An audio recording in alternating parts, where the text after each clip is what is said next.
leadership, engagement, responsabilité, intégrité. Mokoloto, mona asengeli, leadership, engagement. Mesdames et messieurs, bonjour et bienvenue dans cette émission, une émission spéciale. Comme vous le savez, le 23 avril de chaque année, le monde entier célèbre la journée mondiale du livre et du droit de l'auteur. Pour ce faire aujourd'hui, nous avons reçu pour vous un écrivain congolais. Il a plusieurs casquettes comme vous le savez, mais aujourd'hui nous parlons avec lui en tant qu'écrivain. Il s'agit bel et bien de monsieur Alexis Mutanda Ngoimwana, à qui nous disons bonjour et bienvenue. Oui, bonjour. Monsieur Alexis Mutanda, vous êtes un écrivain, vous êtes connu comme un ingénieur, c'est vrai, mais vous avez écrit un livre en tant qu'un homme politique, en tant qu'un homme des sciences, vous êtes un scientifique évidemment, mais vous avez écrit un livre intitulé « Les Congo en quête d'un leadership politique, de changement par des élections libres et démocratiques ». Pourquoi avoir choisi les leaderships politiques? Il y a plusieurs leaderships, mais vous avez seulement choisi les leaderships politiques. Quelle a été votre motivation? Oui, la motivation était assez simple. Je dirais qu'il était simple d'une part, mais très complexe aussi d'autre part.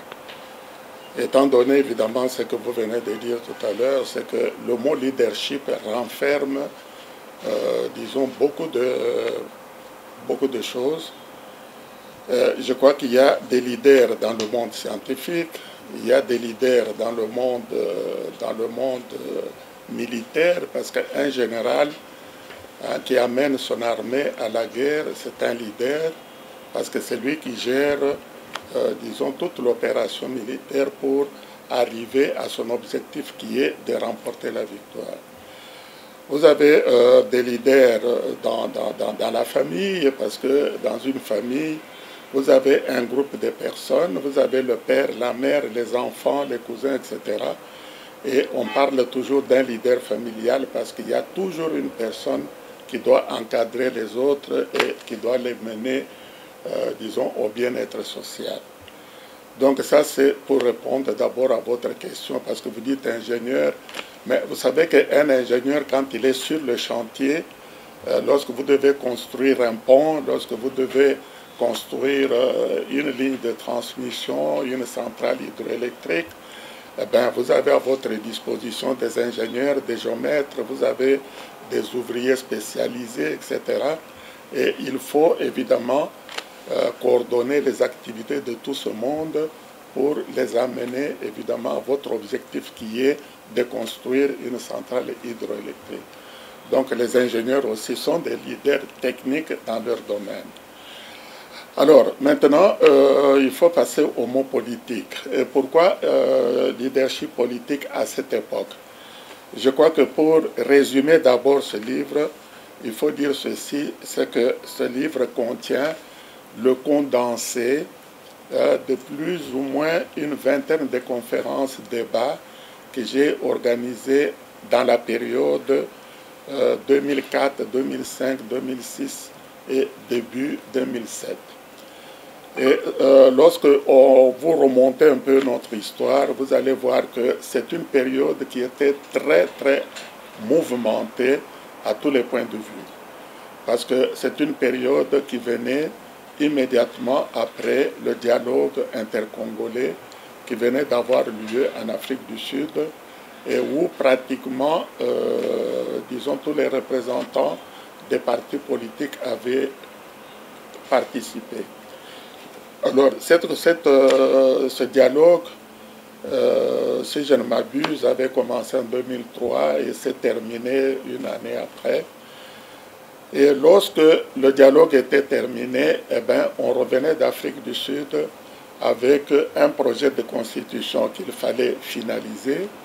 Il y avait une période de préparation aux élections et c'est une période de transition qu'il fallait que les politiciens se mettent ensemble pour pouvoir justement organiser des élections libres et démocratiques telles que l'avait demandé le dialogue intercongolais. Et alors, pendant cette période, évidemment, disons, tous les partis politiques étaient pratiquement debout pour pouvoir, disons, aller à ces élections en regardant le gouvernement, ou plutôt, disons, le leadership de la transition. Et vous savez que cette époque était dirigée par un président et 3 vice-présidents qui venaient évidemment de tous les horizons. Le président Kabila était en place depuis 2001 et il y avait le président, un vice-président qui venait de RCD, un vice-président qui venait du MLC, et puis il y avait aussi un vice-président qui venait évidemment des partis politiques qui n'étaient pas en guerre, etc. Alors tous ces 4 personnes devaient travailler collectivement pour mener une transition de 2 ans, si je ne m'abuse, disons, pour pouvoir préparer les élections. Et pendant cette période, je dis bien que c'était une période très tourmentée, parce qu'il fallait d'abord faire un référendum populaire pour pouvoir, disons, voter la Constitution. Il y avait un Parlement également de transition qui devait soutenir, si vous voulez, toutes ces actions. Il fallait préparer également une organisation, si vous voulez, non politique, et qui devait, genre CENI, si vous voulez, qui devait, disons, aider la population et même le gouvernement à organiser des élections libres et transparentes. Alors, cette période de transition était également très mouvementée parce que les accords de base qu'on avait approuvés en Afrique du Sud n'étaient pas toujours respectés comme, disons, les Congolais en ont l'habitude, etc. Ce qui fait qu'il y avait des débats, il y avait des contradictions, il y avait... Donc c'était une période très mouvementée. Et alors, c'est pour cette raison que pendant cette période, moi j'avais des fonctions spécifiques à l'UDPS. J'étais secrétaire national aux relations extérieures. Ça veut dire que, en tant que secrétaire national aux relations extérieures, j'avais activement participé aux travaux du dialogue intercongolais. J'étais en contact avec la diaspora congolaise, c'est-à-dire les membres du parti qui vivent à l'étranger, et également, si vous voulez, avec les structures du parti dans la capitale et même à l'intérieur du pays. Ce qui veut dire que je voyageais beaucoup, j'allais en Europe, j'allais en Afrique du Sud, et lorsque je revenais ici, je faisais la synthèse.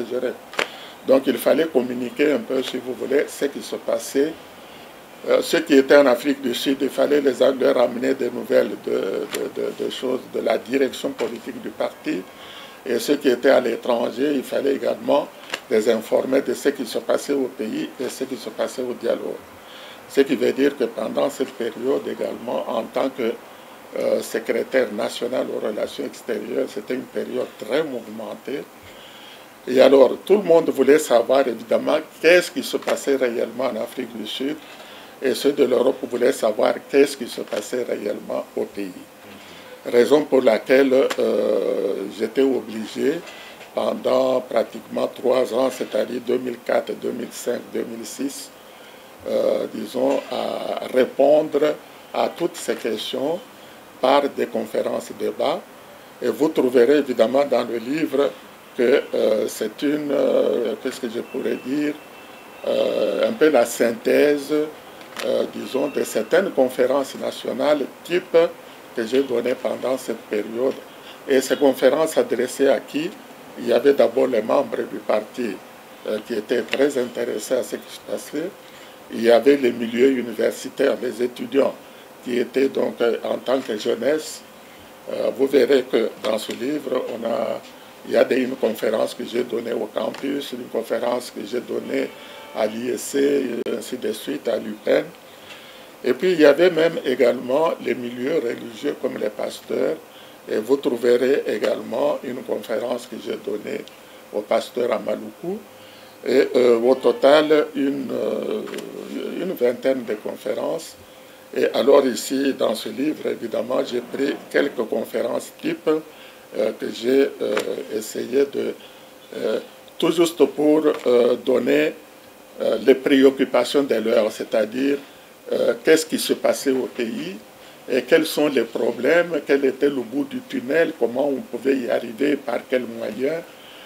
Et la conclusion était évidemment que pour qu'on puisse réellement quitter, si vous voulez, cette étape de crise qui avait commencé depuis 1960 et qui nous poursuivait même jusqu'en 2000, et vous vous rappelez qu'en 2001, le président Laurent Kabila venait de se faire assassiner et qu'il y avait Kabila Joseph qui prenait le pouvoir, etc. Donc tout cela, ça montrait que Mobutu qui était là était parti en 1997. Il y avait une sorte de rébellion, ou si vous voulez, une révolution qui a fait qu'il est parti. Alors là, les personnes qui étaient venues, l'AFDL, amenaient avec lui des pays comme le Rwanda et l'Ouganda, hein, qui l'avaient aidé évidemment à conquérir le pouvoir, mais avec tout ce que ça amène évidemment, disons des à côté et tout cela. Et alors à un moment donné, avec les élections qui arrivaient, le peuple congolais était en train de se poser des questions pour savoir quel serait l'aboutissement de tous ces événements. Raison pour laquelle, évidemment, on a débattu d'abord avec les membres du parti, spécialement la Ligue des jeunes, et puis ensuite avec les jeunes étudiants, avec les étudiants ou la jeunesse congolaise en général. Il y a même une conférence que j'avais donnée à Londres, parce que j'étais de passage à Londres, et on a parlé de cela avec la diaspora. On a parcouru évidemment pratiquement tous les éléments qui constituaient, disons, la vie politique du pays, et avec bien sûr une projection sur l'avenir. Et c'est là où est arrivé le mot leadership, parce que lorsque vous quittez une période de turbulence, une période de problèmes, comment sortir de ces turbulences pour pouvoir construire un pays plus beau qu'avant, comme on le demande dans notre hymne national. Okay. Alors, pour faire cela, il fallait demander surtout à la jeunesse qu'ils doivent se préparer à constituer un leadership disons, de changement, et qui doit être orienté, si vous voulez, vers les changements. Mais ces changements ne peuvent pas venir comme l'AFDEL l'avait fait avec des armes, de ceci, cela, par la force. Mais il fallait profiter des élections, disons, auxquelles on était en train de se diriger.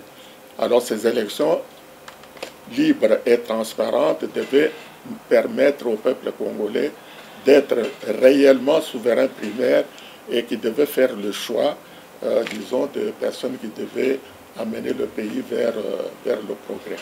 Oui, nous avons... Vers le bien-être social, si vous voulez, parce que c'est ça le terme consacré à l'UDPS. C'est ça. Nous avons eu dans ces pays de gouvernement, un gouvernement de 1+4. Vous avez parlé de ça. Ah, moi, j'ai parlé de 1+3. C'était plutôt 1+4. Oui, voilà, 1+4. Vous avez dit même que c'est égal 0. Nous avons connu un prêtre qui a dirigé les élections de 2006. Malou Malou. Monsieur l'abbé Malou Malou a dirigé les élections de 2006.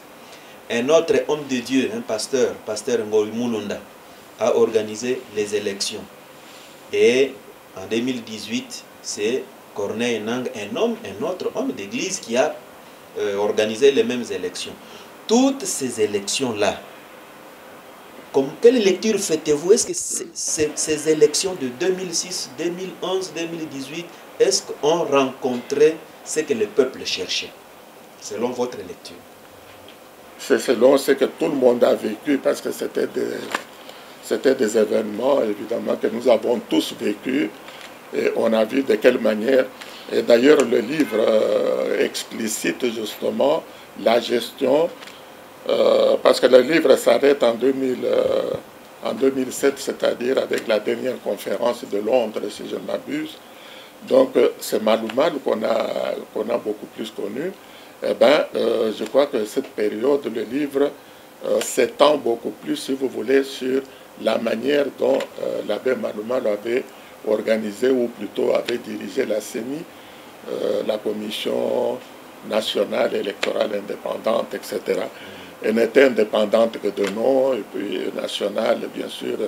Et on sait très bien que cette organisation a été manipulée de bout en bout, du début à la fin, de telle manière que, d'ailleurs, vous avez vu qu'avec les élections, disons, de 2006, et qui ont eu lieu en 2006, alors qu'elles étaient prévues pour 2005, Maloumal avait décidé, avec ses manipulateurs évidemment, de prolonger la transition de 12 mois. Ce qui fait que, parce que les accords d'Afrique du Sud déterminaient qu'on devait avoir les élections au mois de mai ou au mois de juin, au mois de mai, si je ne m'abuse, 2005. Et puis finalement, les élections ont été repoussées de 12 mois, et ce qui a fait que les partis politiques, surtout de l'opposition, étaient dans la rue presque tout le temps pour protester contre cela. Et c'est Maloumal qui était au centre, disons, de tout cela. Et vous vous rappelez également que pour ces élections, il n'avait pas fait le recensement de la population. Ce qui fait que sans le recensement, vous ne pouvez pas déterminer réellement, disons, organiser correctement, avec justice, disons, les électeurs.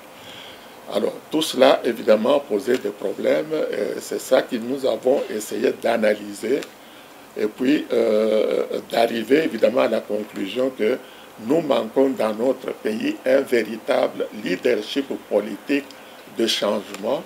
Et pour faire partie de ce leadership, nous avons déterminé les critères. Et quels sont les critères pour qu'une personne puisse réellement, disons, être considérée comme un véritable leader. Vous pouvez citer quelques-uns des oui, mais d'abord, c'est très connu, ces critères, ce sont des critères qui s'appliquent, comme je l'ai dit, à tout leader, qui qu'il soit. Vous avez d'abord un leader, c'est un visionnaire. C'est une personne qui a une vision, qui perçoit, si vous voulez, l'avenir, disons, sur base évidemment du passé, du présent, projeter l'avenir pour dire voilà ce que nous voulons, etc. Alors, quand vous avez déterminé la vision, eh bien, maintenant il faut déterminer les objectifs. Quels sont les objectifs? Parce que vous avez une vision qui est une grande vision de l'avenir, mais il faut déterminer maintenant les objectifs qui convergent vers cette vision-là. Et quand vous avez ces objectifs, il faut maintenant chercher autour de vous des personnes qui, disons, qui comprennent les choses de la même manière, de telle manière que d'un cerveau que vous êtes, parce que chacun de nous c'est un cerveau, alors avec toutes ces personnes qui viennent autour de vous, avec lesquelles vous constituez cette équipe de travail, vous arrivez à ce qu'on appelle le cerveau collectif, et qui peut évidemment comprendre les choses de la même manière et avoir un dénominateur commun pour converger vers... Et alors, il doit s'établir évidemment entre le leader et les différents éléments, n'est-ce pas, de l'équipe, une véritable de la communication. Il faut communiquer, parce que la communication joue également un grand rôle dans l'équipe. Parce que lorsque le leader exprime une idée, il faut que cette idée puisse être comprise de la même manière par tout le monde. Et alors, il faut avoir, disons, un système de communication qui fait que du plus grand au plus petit, tout le monde puisse comprendre les choses de la même manière. Il y a aussi, évidemment, d'autres éléments, par exemple, la persévérance, par exemple, disons, la motivation, il faut motiver les gens, comment il faut se comporter, etc. Et c'est ainsi que même au début du livre, nous avons défini le leadership en donnant l'exemple, disons, de certaines personnalités de l'histoire, des personnes qui ont fait l'histoire et qui ont réussi, qui ont abouti à leurs objectifs. Et nous avons pris ces personnes comme étant des modèles. Alexandre le Grand, dans ce qui concerne, disons, le monde des armes. Nous avons pris Mandela, par exemple, dans le monde politique. Nous avons pris Albert Einstein dans le monde disons, de technique, c'est-à-dire des grands physiciens qui ont conçu, disons, qui ont vu le monde, pas comme nous tous nous le voyons, mais qui ont pénétré le monde, etc. Donc c'est aussi un leadership. Et dans le monde religieux, on n'a pas hésité à prendre le Christ comme étant le modèle. Par exemple, quand vous suivez sa vie, vous voyez de quelle manière il a commencé sa mission, de quelle manière il s'est entouré de quelques personnes. Et pendant les 3 années qu'il a fait son ministère, eh bien, vous voyez comment il a progressé pour arriver évidemment jusqu'à l'objectif qu'il s'était assigné. Donc, c'est tout cela, n'est-ce pas, qui constitue ce que nous appelons le leadership. Et le leadership politique, bien sûr, est encore plus clair à comprendre parce que nous vivons de ça pratiquement tous les jours. Merci beaucoup, honorable. Vous êtes également ingénieur civil. Fier de vous dans votre casquette d'ingénieur également politique. Vous avez essayé de brosser les parcours que vous avez y amené pour pouvoir écrire ce livre. C'est une communication très importante pour les uns et les autres.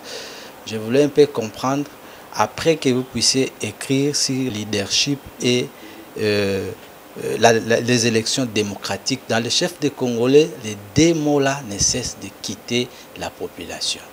Oui, mais je vous ai dit tout à l'heure que le leadership pratiquement s'applique à tous les champs d'action, tous les champs d'activité de l'homme. Lorsque vous parlez d'ingénieur, ce qui est tout à fait vrai, j'ai commencé ma carrière après mes études de Polytechnique. J'ai commencé ma carrière, si vous voulez, à la SNEL, à la Société nationale d'électricité. Et lorsque je suis entré dans cette société, elle était encore embryonnaire, à l'état embryonnaire. Elle vivait des subsides accordés par la présidence de la République. Et nous étions les tout premiers ingénieurs qui avons fait des statuts, ceci, cela, etc. Et je peux vous assurer que ça nous a beaucoup aidé à comprendre le monde, à comprendre même, disons, ce monde. Parce que lorsque vous êtes un jeune ingénieur venant de l'école, vous avez d'abord besoin, avant de diriger les autres, vous êtes obligé, disons, de toucher vous-même, disons, à la réalité des choses. C'est ainsi qu'on a commencé d'abord à Zongo, par exemple, qui est une centrale en pleine brousse. On était là pendant 2 mois. Ensuite, on a fait des missions à l'extérieur et puis à l'intérieur.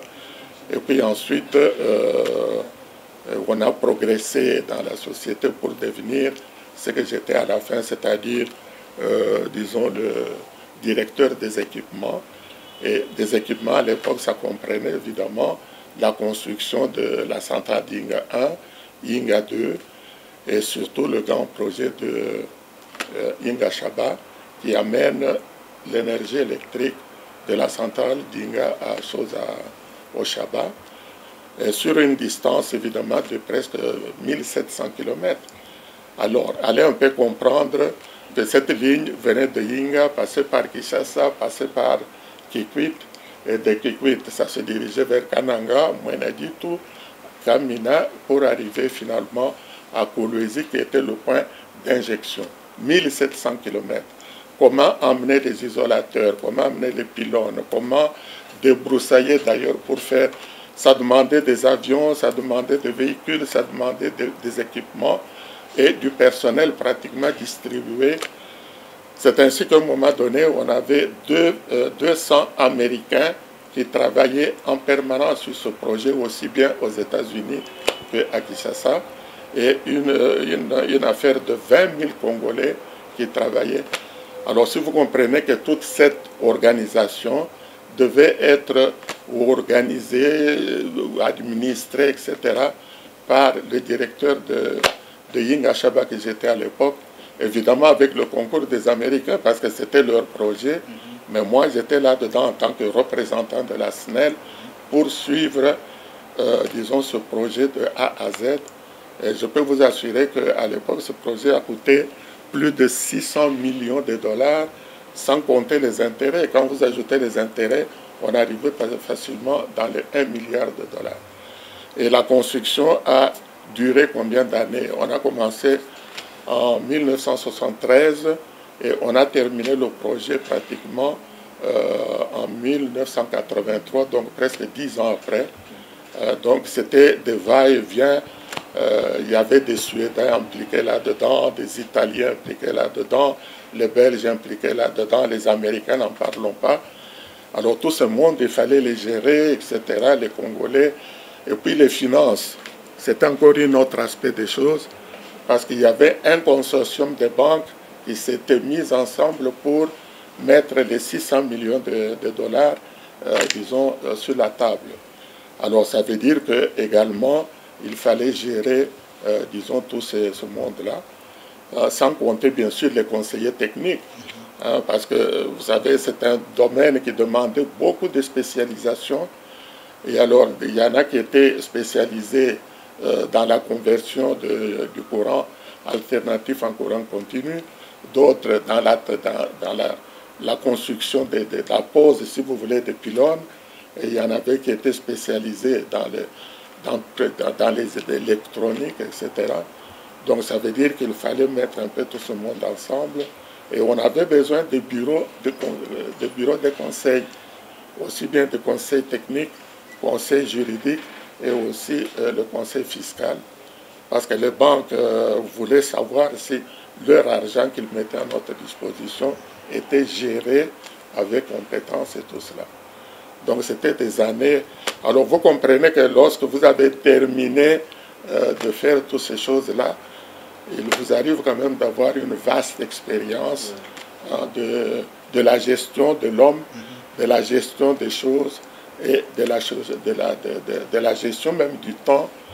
Et puis, mais les moyens qu'on met à votre disposition, là, tout cela, ça fait partie, si vous voulez, du leadership.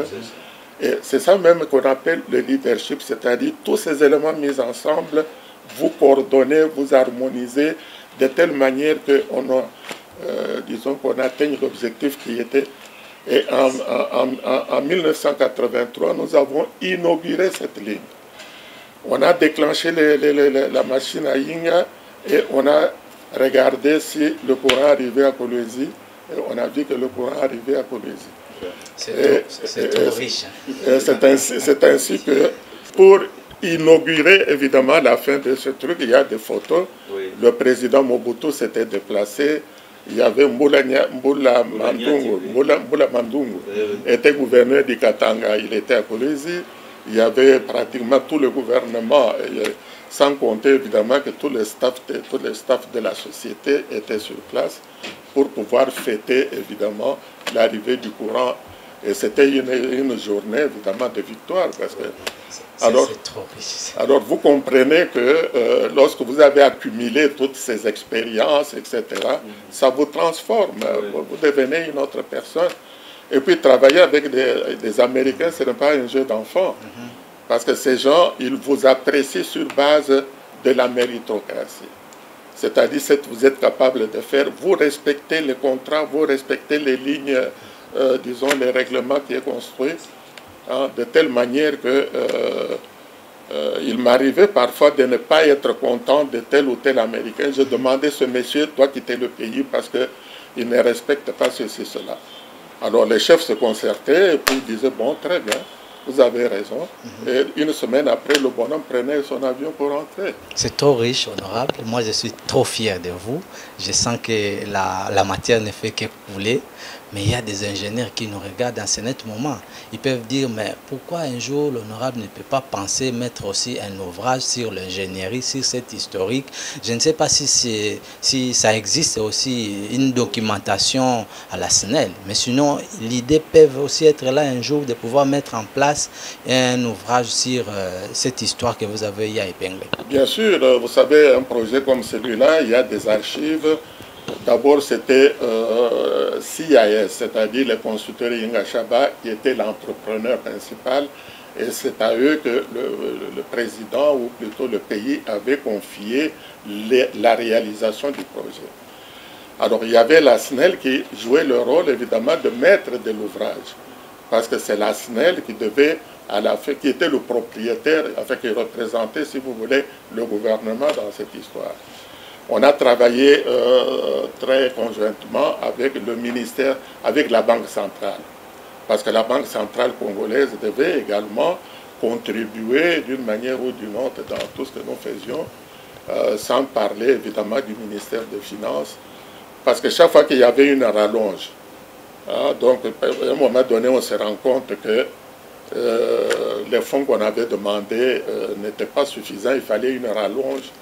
Eh bien, il fallait des autorisations du gouvernement pour qu'on aille au consortium des banques, leur demander une rallonge de 20 millions ou 30 millions. Et je vous assure que c'était une montagne de papier qu'il fallait remplir pour convaincre tout le monde.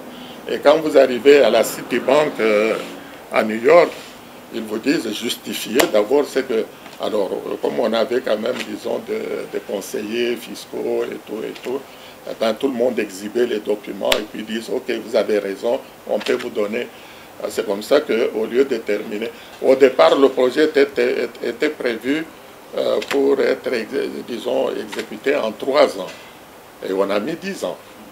Donc c'est pour vous dire qu'on a pu trouver dans la réalisation beaucoup d'inconnus, d'imprévus, de ceci, cela, et alors coordonner toutes ces choses.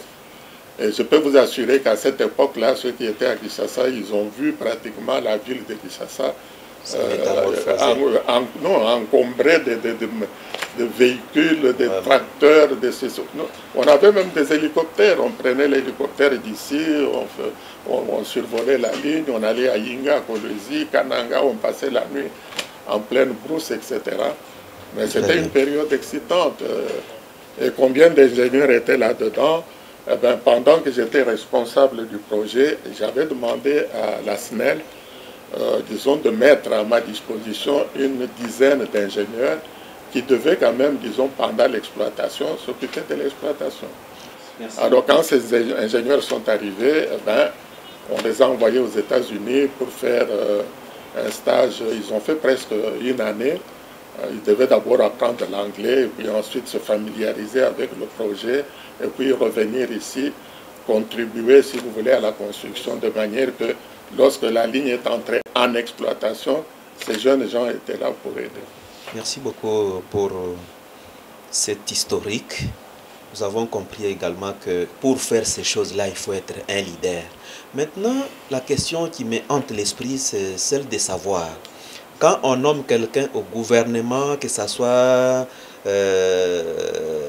dans les entreprises publiques de l'État, il y a la fête, c'est notre tour de manger, c'est notre tour de bouffer. Ils ignorent, parce que je suis vraiment intéressé par ce que vous dites dans votre livre, à la page 84, vous avez fait une très bonne citation. Il dit, Seigneur, vous avez dit que celui qui veut être leader doit être les serviteurs des autres. Est-ce qu'aujourd'hui les politiciens congolais savent qu'ils sont au service de la nation ou à leur propre service? Vous entendez par là, tel a volé, tel a détourné, tel a fait ceci. Cette citation ici, c'est une citation vraiment interpellatrice. Ingénieur Mutandango Mwana, qu'est-ce que vous dites aux politiciens aujourd'hui qui fêtent, qui disent que non, notre tour de consommer est arrivé, au lieu d'être, voilà, au lieu d'être au service de l'homme? Oui, mais vous parlez de politiciens aujourd'hui alors que notre histoire a commencé en 1960. De 1960 jusqu'à présent, il s'est écoulé 60 ans, si je ne m'abuse. Hein, donc d'ici le mois de juin, je crois que ça va être même 61 ans. Et depuis 60 jusqu'à présent, on ne va pas dire que c'était les gens qui nous entourent aujourd'hui qui étaient là. On a connu le régime de Lumumba, on a connu celui de Mobutu, Kabila, etc. Mais ce qui est vrai, c'est que le peuple congolais a été soumis à une école. Et cette école-là, Mobutu a fait 32 ans. Kabila vient de faire 20 ans. Ça fait combien? Ça fait presque 50 ans. Que nous tous, on a été soumis, si vous voulez, à cet apprentissage dans cette grande école qui s'appelle Mobutisme, Kabilisme, etc. Alors, il ne faut pas vous étonner que 60 ans après, vous ayez des personnes qui réagissent, parce que nous avons été soumis pendant très longtemps à ces, je dirais, à ces antivaleurs. Ça ne date pas d'aujourd'hui, hier ça existait, avant-hier, etc. Donc, on ne peut pas dire que c'est un truc... Si aujourd'hui les gens disent, oui, c'est notre tour, mais en fin de compte, qu'est-ce qu'ils font? Ils ne font que répéter, évidemment, c'est que, disons, le leitmotiv, si vous voulez, de la classe politique. Être au service, vous le savez vous-même, c'est savoir que lorsque vous avez des responsabilités, eh bien, votre rôle est d'abord, disons, d'être au service des autres pour que vous puissiez arriver à, disons, aux objectifs tous ensemble. Et lorsque vous arrivez aux objectifs, il y a encore une autre qualité qui est là, c'est-à-dire la reconnaissance, hein, la méritocratie, comprendre que pour arriver à cet objectif, eh ben, il y a eu beaucoup de personnes qui ont contribué pour pouvoir évidemment appliquer. Mais les antivaleurs aujourd'hui, c'est très simple. Donc la méritocratie n'est pas prise en compte. C'est beaucoup plus de connaissances personnelles ou de ceci, cela. Alors c'est comme ça que 60 ans après, notre pays, ça il faut avoir le courage de le dire, on continue à tourner en rond.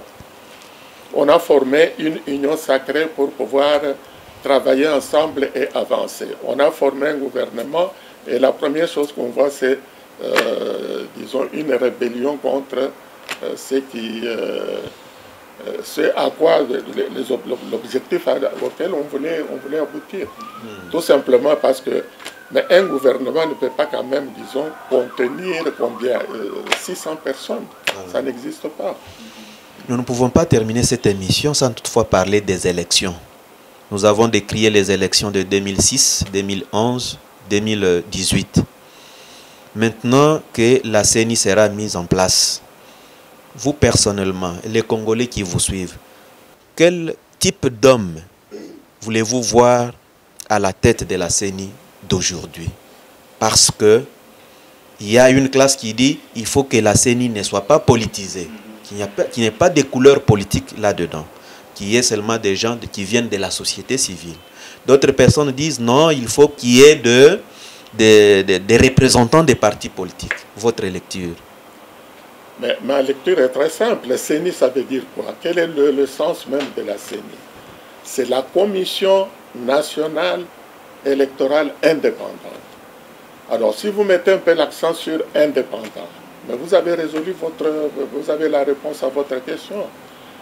Lorsqu'on a une organisation qui est indépendante de toutes les influences, y compris évidemment les personnes qui vous ont choisi ou qui vous ont... C'est ça le grand problème que nous avons au pays. C'est-à-dire qu'on se contente des mots, on se contente de termes, etc. Mais l'habit ne fait pas le moine. Ce n'est pas parce que l'organisation s'appelle nationale indépendante qu'elle est indépendante. Vous savez, on a parlé de l'abbé Malou Malou, vous avez cité d'autres qui sont venus après lui, mais c'était toujours la Commission nationale électorale indépendante. Mais on a vu qu'à tout, disons, à chaque occasion, cette indépendance n'a jamais existé. Donc, je ne dis pas que c'est la faute des personnes qui se trouvent dans cette organisation. Je ne dis pas non plus que c'est un peu tout ça ensemble. C'est-à-dire que ceux qui sont nommés doivent affirmer leur indépendance et ceux qui les ont nommés, disons, s'arrangent pour les laisser faire leur travail correctement. C'est comme un magistrat, on dit toujours que la justice doit être indépendante, mais un magistrat est nommé pour faire, mais lorsqu'il a des injonctions et puis il y a même des menaces que cette histoire doit aller dans tel ou tel sens, etc. Alors en ce moment-là, on est tenté de biaiser pratiquement tout le système. Mesdames et messieurs, avant de boucler cette émission spéciale, nous voulons vous brosser d'abord et vous présenter qui est Alexis Mutanda Ngoïmoine et puis on se retrouve. Qui est l'auteur de cet ouvrage? Alexis Mutanda Ngoïmoine, qui est de profession catholique, est marié et père de 7 enfants. Né à Tibata le 8 juin 1940, il a fait ses études primaires à Lusambo Sankuru de 1949-1955, les humanités gréco-latines au petit séminaire de Kabwe, au Kasaï occidental 1955-1960, et de Merode au Kasaï oriental 1960-1962. Ses études universitaires en propédeutique scientifique 1962-1963 à la faculté des Polytechniques de l'université Lovanium 1963-1969 à Kinshasa, d'où il est sorti avec les grades d'ingénieur civil électronicien en courant fort. En ce qui concerne les activités à la Société nationale d'électricité 1970-1986, engagé en 1971 à la Société nationale d'électricité SNEL, il accomplira toute sa carrière professionnelle au sein de cette société étatique où il assumera diverses fonctions de 1971 à 1986 dans les différents services d'ingénieur stagiaire à la centrale hydroélectrique des Zongo dans le Congo central en 1971, après avoir passé 6 mois à Rome dans les bureaux de CKI, ingénieur, chef des réseaux électroniques interconnectés du Congo central et de la ville de Kinshasa et manager du dispatching central de Gombe, 1972. Ingénieur-chef des projets spéciaux à la direction générale, directeur des projets Inga Shaba, avec siège à San Francisco aux États-Unis, directeur des études et travaux en charge des projets SNEL, directeur technique en charge de l'administration des grands projets de la société et des exploitations des centres de production et des transports à haute tension de la société, directeur de l'équipement chargé de la gestion des projets dont la réalisation de la ligne Inga Shaba, la centrale Inga 2, la ligne Katana Goma, directeur du système Inga Shaba chargé de l'exploitation de la ligne Inga Shaba, interconnectée au réseau du Congo central et du Shaba. En rapport avec ces différentes responsabilités, l'auteur de cet ouvrage a pris part à des formations diverses pour les comptes de la SNEL, comprenant des stages de formation sur différents aspects techniques et économiques. Il a été en Italie à Rome, à Milan, en France à Grenoble, aux États-Unis à l'Université Wisconsin, au Canada à Montréal. En plus des stages de formation, M. Mutanda a pris part pour les comptes de la société à plusieurs activités professionnelles scientifiques, des ressources organisées au pays et à l'étranger dans le cadre de plusieurs projets. Pour souci de voir la RDC sortir de la pauvreté, M. Mutanda Alexis s'est engagé dans la politique depuis 1986 au sein de la formation politique dénommée Union pour la démocratie et le progrès social UDPS, cofondateur de ce parti reconnu par acte du collège des fondateurs. Il a rendu de nombreux services à ces partis populaires depuis plus de 30 ans en tant que cadre du parti. M.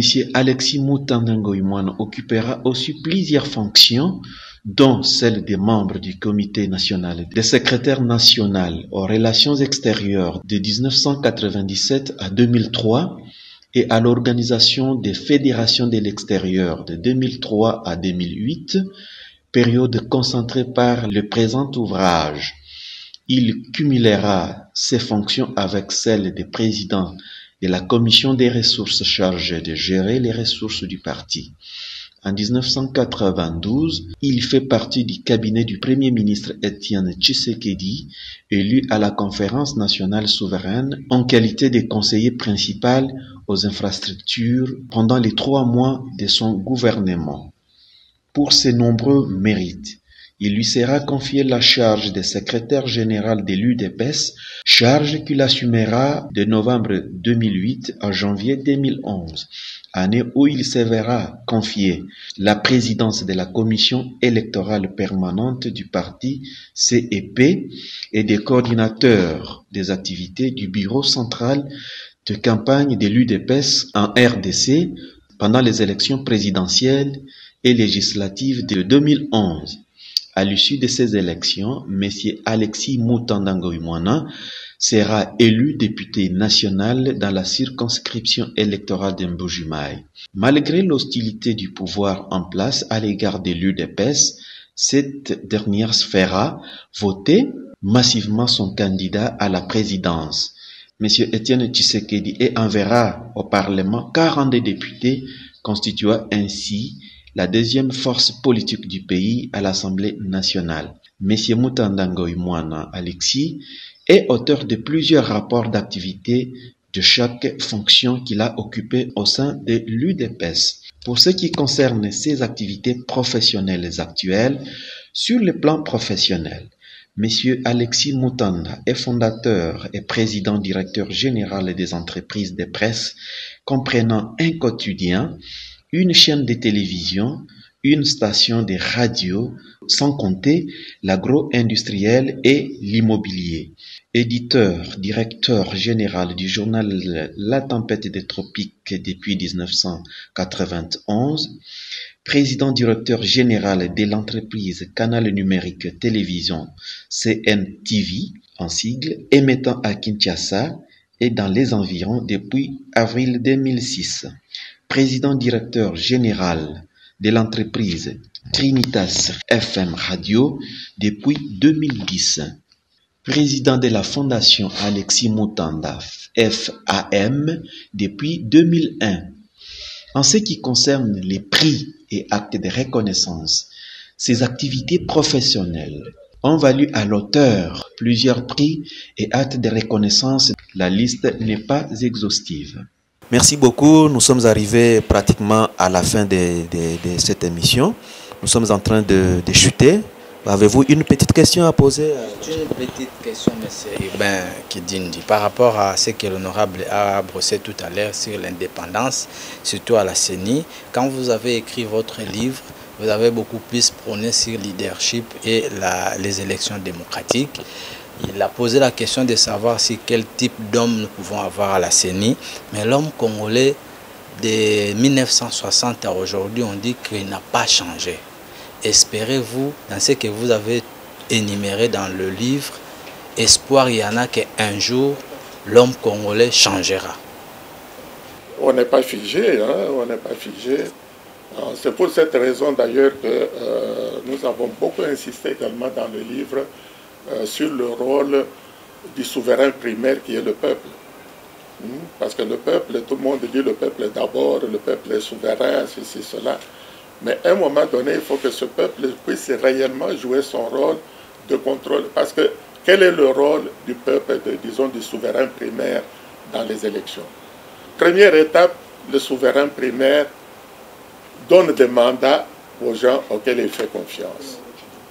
La deuxième étape est que pendant l'exécution du mandat de ces personnes, le souverain primaire doit suivre leur travail de telle manière qu'à la troisième étape, lorsqu'ils font le bilan, que le souverain primaire puisse également trancher en disant « Messieurs, vous restez parce que vous avez fait ce que nous vous avons demandé, et messieurs, vous partez, vous cédez la place à quelqu'un d'autre, ainsi de suite. » C'est ça le rôle du souverain primaire.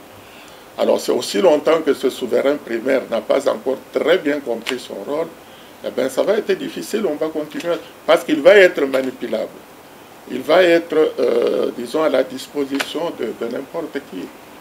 Raison pour laquelle toutes ces antivaleurs, n'est-ce pas, dans lesquelles nous avons vécu pendant le régime de Mobutu, de Kabila, etc., eh bien, ces antivaleurs, il faut les combattre. Et à un moment donné, il faut même sensibiliser le souverain primaire pour qu'il puisse réellement jouer son rôle, qui est de choisir, de contrôler, et puis ensuite de faire le verdict à la fin. Mesdames et messieurs, nous avons été très heureux de vous savoir nombreux à suivre cet entretien spécial.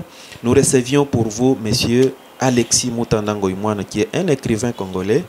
Nous vous demandons de suivre cette émission sur Canal Numérique Télévision ainsi que sur Trinitas FM. Nous vous disons merci et au revoir.